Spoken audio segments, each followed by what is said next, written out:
Welcome to the Kop TV, the voice of football's most famous stand.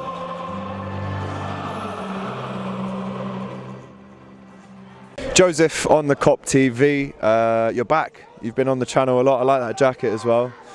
Listen, I don't need to tell you that was a bad result, do I? I thought it was a dreadful performance. If we played a better team than Brighton, like fair play to Brighton, they went in, they executed their game plan. Graham Potter's tactical genius, he switched it up when he saw the weaknesses that Brighton had when they went 2-0 down, and we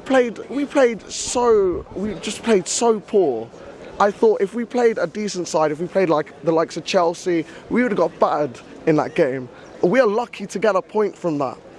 And we were 2-0 up. How can I be saying this? How are we lucky to get a point when we were 2-0 up? That was absolutely dreadful.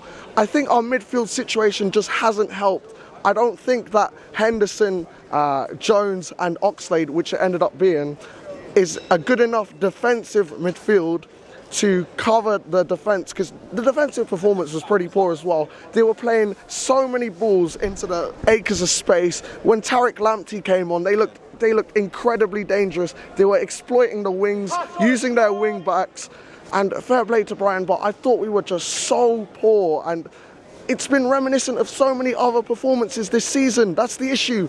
Brentford away, we were lucky not to lose that game. Atletico Madrid, we dropped it and we luckily got that last-minute goal. But you can't rely on that every time, can you? There's going to be maybe 5 or 6 times out of 10 where you do get a last-minute winner, and the world's great. But when that doesn't happen, you just look at it as 2 points dropped. And I think especially when you're 2-0 up at home to Brighton, do you know what, though? I could smell it. As soon as they scored that cross, and I'm saying it was a cross because I don't believe that was a shot, their first goal.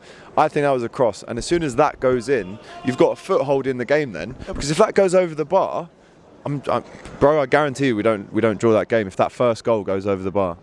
I'm not trying to make an excuse about that goal, but the refereeing decisions today have been absolutely shambolic. That goal should never have even started, because it was a clearance from one of our players, came off the Brighton player and rocketed up into the air. Lino gives a throw in to them, and they have the foot on the ball, and that leads to obviously Enoch Mwepu getting that. It was a good fluky goal.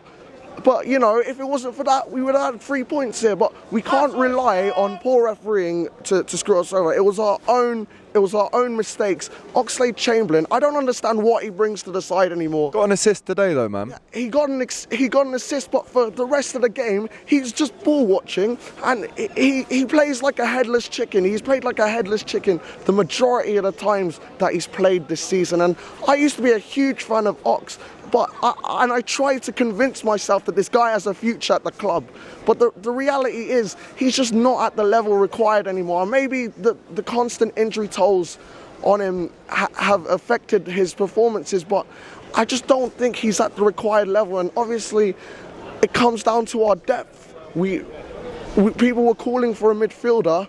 Obviously, what happened to our midfielders with all the injuries to Fabinho, Keita, to Elliott, to Thiago, obviously we can't foresee that, but to have Oxlade as one of our options, I just don't think it's good enough. I just don't think it's good enough at all.